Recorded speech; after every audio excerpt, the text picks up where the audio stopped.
So welcome back to my YouTube channel. तो आज हम बात करने जा रहे हैं क्लास 10th के लिए एक और इम्पोर्टेंट टॉपिक के बारे में, जो कि है परावर्तन के नियम।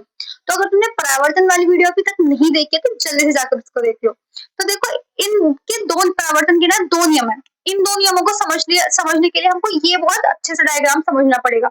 जो कि देखो ध्यान से, मान लो कि एक परावर्तक पृष्ठ है, ठीक है, जिसको हमने मान लो कि कांच का टुकड़ा, उस पर हमने एक तरफ पारे की गलाई या लाल ऑक्साइड का पेंट करके उसको परावर्तक पृष्ठ बना दिया है कि अब किरणें पार नहीं निकलनी चाहिए, ठीक है। अब इस परावर्तक पृष्ठ पर कोई आपतित किरण आपतित होती है, ठीक है। अब जिस बिंदु पर वो आपतित हुई है उसको हम बोलेंगे आपतन बिंदु, और फिर परावर्तन के बाद किरण निकल गई है उसको हम बोलेंगे परावर्तित किरण। अब इस बिंदु पर, आपतन बिंदु पर हम एक अभिलंब खींचते हैं, ठीक है।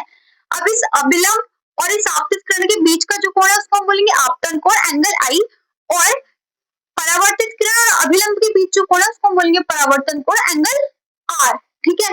अब देखो, अगर तुमको ये समझ में आ गया सही से तो अब हम चलते हैं नियमों पे। तो जो पहला नियम है ना, बहुत सिंपल सा नियम है, वो ये बोलता है कि आपतित किरण और आपतन बिंदु पर अभिलंब और परावर्तित किरण, ये तीन चीजें, आपतित किरण, आपतन बिंदु पर अभिलंब और परावर्तित किरण, तीनों एक ही तल पर स्थित है, ठीक है।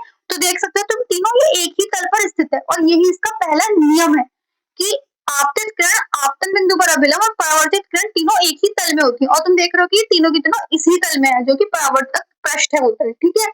और दूसरा नियम कहता है कि एंगल आई और एंगल आर, यानी कि परावर्तन कोण और परावर्तन कोण और आपतन कोण सदैव बराबर होंगे। जिस कोण पर किरण आपतित होगी उसी कोण पर किरण परावर्तित होगी, ठीक है। ये दोनों ही नियम बहुत ईजी है और बहुत इंपॉर्टेंट है।